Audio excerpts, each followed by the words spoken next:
Good morning, Juanita. I am just experimenting with this new camera setup, so bear with me.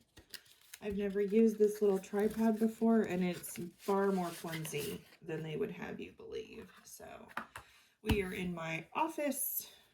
I'm just going to do a test here to see how the cards can be seen. There. Okay, so I have to get like really close to the camera. This isn't awkward at all. And then so that they're right for me so that I can read them, I have to turn them like this. And then to you, they're going to look sideways. So I'm not sure what we're going to do about that. Maybe if I throw myself over here, we can do like this. Normally, I would just move the camera. But like I said, it is like precariously balanced. And I'm really convinced at any point in time, it's going to just tip forward and the camera's going to wipe out. So anyway, good morning. How are you? So I'm shuffling your cards, and we're just going to ask that Juanita's energy go into this deck as we do a reading for 2023. I'm going to do a modified Celtic cross. That's just my standard reading for everyone. And we'll see how it works. Looking for some support and guidance through 2023. So the first card we're going to pull is the problem, the heart of the matter. So this is like the problem. This is like why it's a problem. Okay. This is the support from below. So the support from earth. So earthly practical things. The support from above. All right. So the other than practical things, the ethereal. The support from our past, which is going on the left-hand side, which you can't see, and the support of where we're headed, so the future. And then the last card we're going to pull is the 7th card, and I'm going to just set it off to the side because it's kind of like an extra bonus, like summation card. Like if there was one more card to just re-emphasize what these are trying to tell us, this is it right over here. And then what I'm going to do is bring each one from its position to the camera so that you can get a better look at it. So we have to start with the heart of the matter, which is right here. And it is the death card. That's funny. That's a very dramatic, stereotypical reading for somebody who's like, you read tarot. So the death card in tarot is not bad. It is the harvester. It is the one that comes and kind of tills the soil. If you can see, he's actually holding a scythe. So they really doubled down on like that idea that like you have to till the garden, that it's a time of growth. Because the death card means it's an end to the old so that the new can be planted, so that it can really go. So the death card is really a good thing because it means severing of ties to like bad things, like the death of, think of the death of like a system or a relationship, the death of a way of thinking, like a negative way of thinking. Like I have been hard on myself for 17 years. This is just an example I'm making up. So, but I've been hard on myself about all of this. And you know what? This is the year that it dies. So you have the power to be like, I think this death card is referring to this because it's good for things to die so that new things can be reborn. And that's what it means in traditional tarot. The other thing I do is we'll add together all of your numbers and see if the number is insightful. So I'm getting that from at the top here. You'll see, let me turn this so you can see it. It is a major arcana. It is 13. Major arcana just means that this is probably an ongoing thing. This idea of death and rebirth has probably been a major issue, and it's really coming up strongly for this year because it came up as the heart of the matter. So then the next card we're going to look at is like, what is preventing that restart, that regrowth? What is preventing that from happening? So this would be our like chief obstacle. The 8 of Cups, which is indolence. Indolence is one of those cards where it's like I've given up, so I'm not going to do anything. So it would be like an attitude of like self-defeating. It would be like a why should I bother? I am just like, I'm tired, I'm done. You could picture like, you know, a little bit of a child attitude coming out of like, nothing I do matters anyway.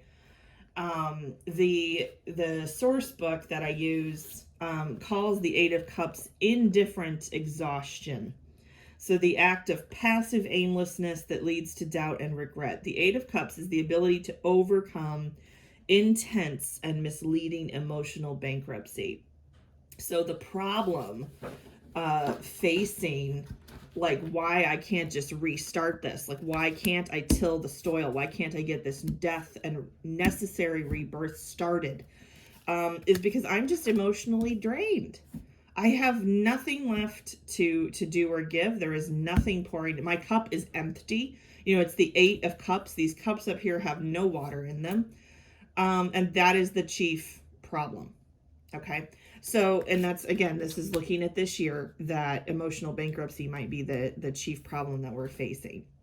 So the first place we're going to look for support is from your past. Okay. So this is the card coming from your past. What lessons have you already learned? What has life already taught you that's going to help you with this problem of this emotional type bankruptcy? And that is the Star. So that's another major arcana, which means it's another major theme that has gone on within your life, like over and over. Like this is not a new thing. Now, the Star is significant in the major arcana because the card right before the Star, this is 16. The Star right before, this is 17. Right before this is the Tower. So right after everything has gone to crap, everything has fallen apart in the Tower, we are launched into the Star. Okay, and this is the support from your past. So it would be when I had nothing, like when the Tower crumbled, I have done this before. I have succeeded unbelievably before to become that Star, to become inspirational. It says inspiration and spiritual regeneration, existing in a state of radiant renewal that is neither inflated nor deflated, but rather a true balance with an expressive nature. So it's not bragging. It's not on top of the world. It is just a deep, tried and true resilience. Like you have been resilient before. And that is what is going to support you facing it again for the new year. The Star also represents consciousness. So everything that's happening, this reinvention, is a very conscious process. In other words, it's very deliberate. It's very, I am well aware that I am taking on the new, going to a new place. You know, all of that reinvention is done on a very, very conscious level. Okay, so next we're going to go to the Earth. So this is what's supporting me from below. This would be all things proud and practical. So what do I have on this earthly plane here that is supporting me with this emotional drain that I'm feeling, with this indolence? What is helping me for that so that I can get to my death and renewal in this year? The thing that's supporting you is the Seven of Swords, futility. Now, every card, let me turn it so you can see it. Every card has, like, if you want to call it a positive and negative side, although I don't like using that because there's not really a negative viewpoint. The Seven of Swords, it represents mental sabotage. So like if you'll notice on this card, there's this one central sword and then there's all these little things like kind of poking at it and they're getting in the way. That's why it's futile, right? So it's like you have this big main point. You have this thing that you're trying to do and there's all these little issues that are in the way. And swords has to do with the way that we think. Okay, so our logical thinking mind. So how would futility be a support from the earth? And that would be because it's the capacity to block out voices that are continuously undermining your ideas, both from the conscious and the subconscious. So grasping hold of a primary thought that supports your progress so you can move forward. In other words, the reason that this is supporting you is that it is nothing new. That this futility is because you have been through it, because you have faced all these little swords before. You are now very good at picking out the main big thing, the focus. That is where we are. That is where we're going to stay. And because that is a support for you. Okay, so this ability to hear this one true idea, this one true voice in the middle, to stay the course, that ability is what is going to support you to again face that beautiful time of death and rebirth, this necessary reinvention. And then we go to support from above. So this would be support outside of ourselves. This is not the earth. This is like the spiritual realm. This is the things that we can't just, put a little finger on. The Princess of Wands. So she is a fire card. She is very swirly, very moving. If you can see here, this little figure has the literal tiger by the tail. And I'm going to look because there's a really cute little way of remembering the royalty in terms. Okay, so the princess is the visionary. And the wands are our spirituality. Okay, so the thing that's supporting you at its most basic sense from above is this vision of what you want a deeper, more meaningful existence to be. Your spirituality, your life. I keep getting like your life. Like you have a vision either coming or is there because it's the support from above. But you have this vision. Maybe you don't even know where it came from, but it popped in. I know what I want this life to look like. I know what I want myself to look like. And again, this is coming from a spiritual lens.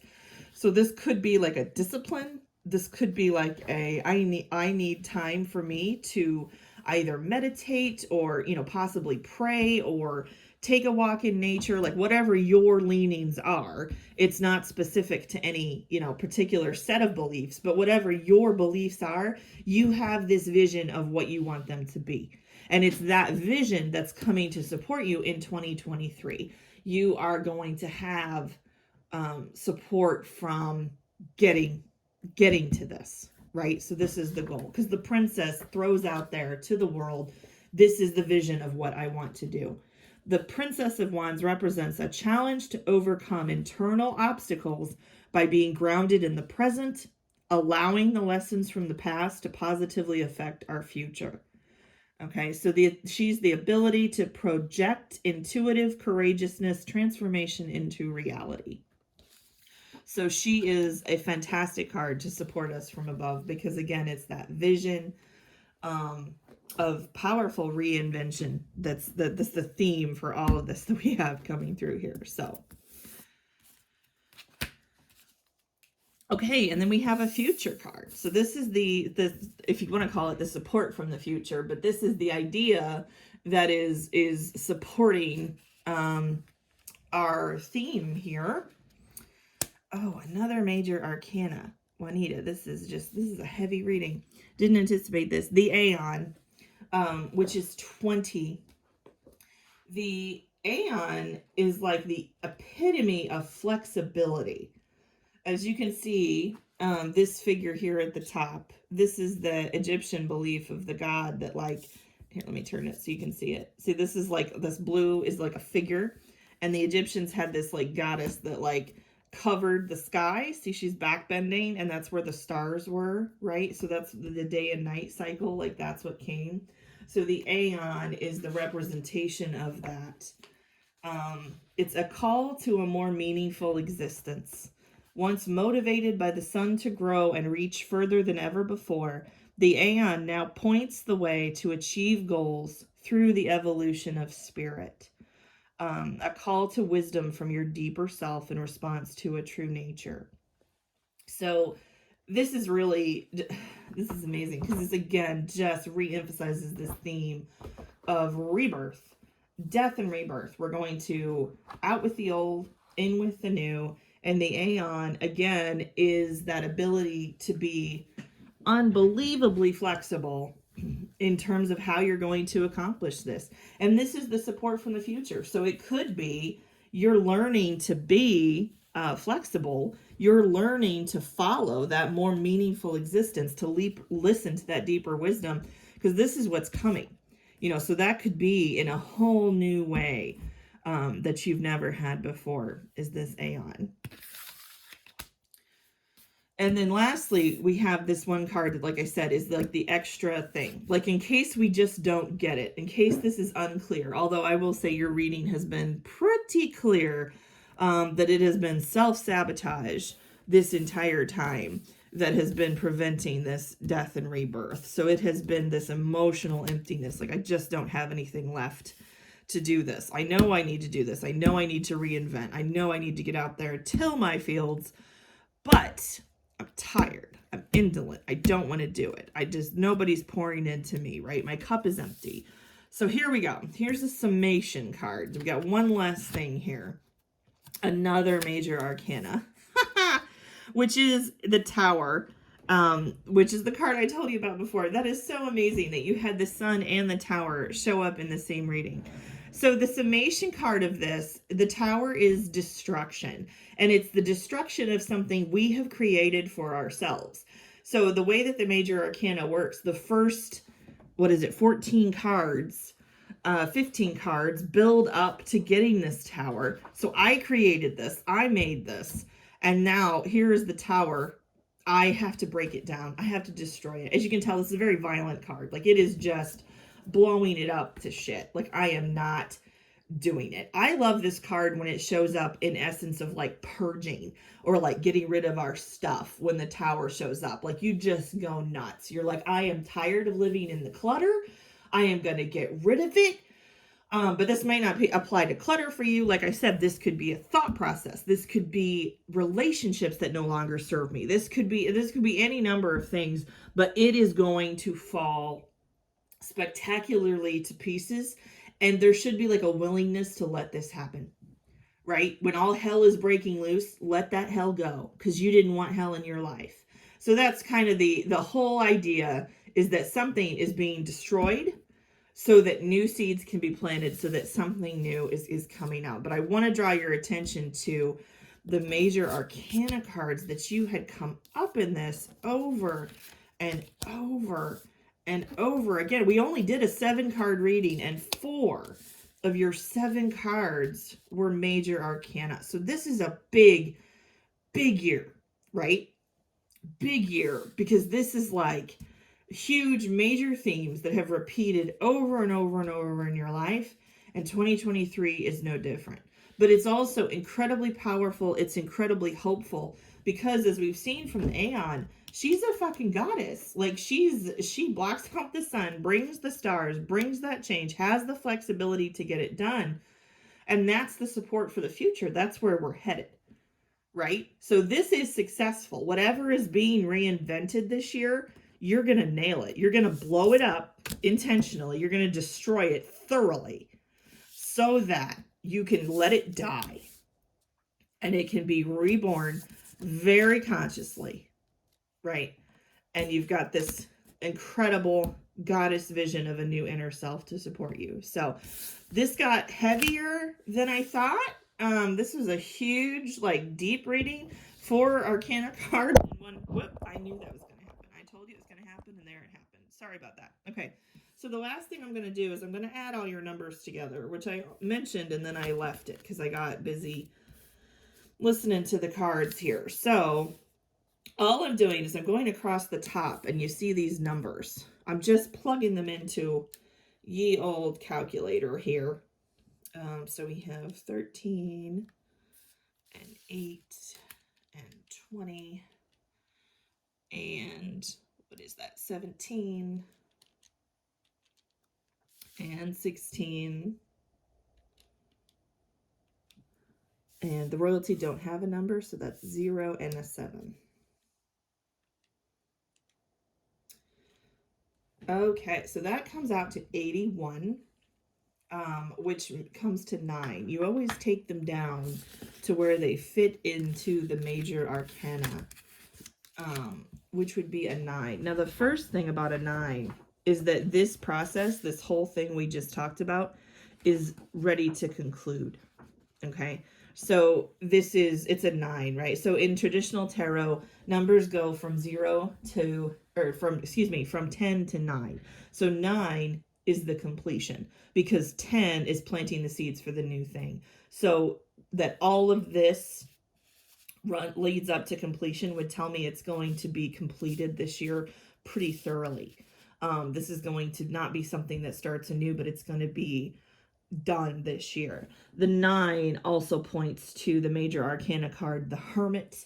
Hermit is kind of self-explanatory. Again, it's contemplation, introspection, completion at a junction most critical to an adult presence in the world. So huge reinforcement of this idea of self, that self has this. That's what the star would say too, because again, it's a very conscious thing. You know who you are to get this done, and it looks like this is your year to do it. So blessed be, merry meet, merry part, lady. This is your reading for 2023. I hope it wasn't scary, and I hope you have the best possible new year. I can't wait to hear about it as it unfolds.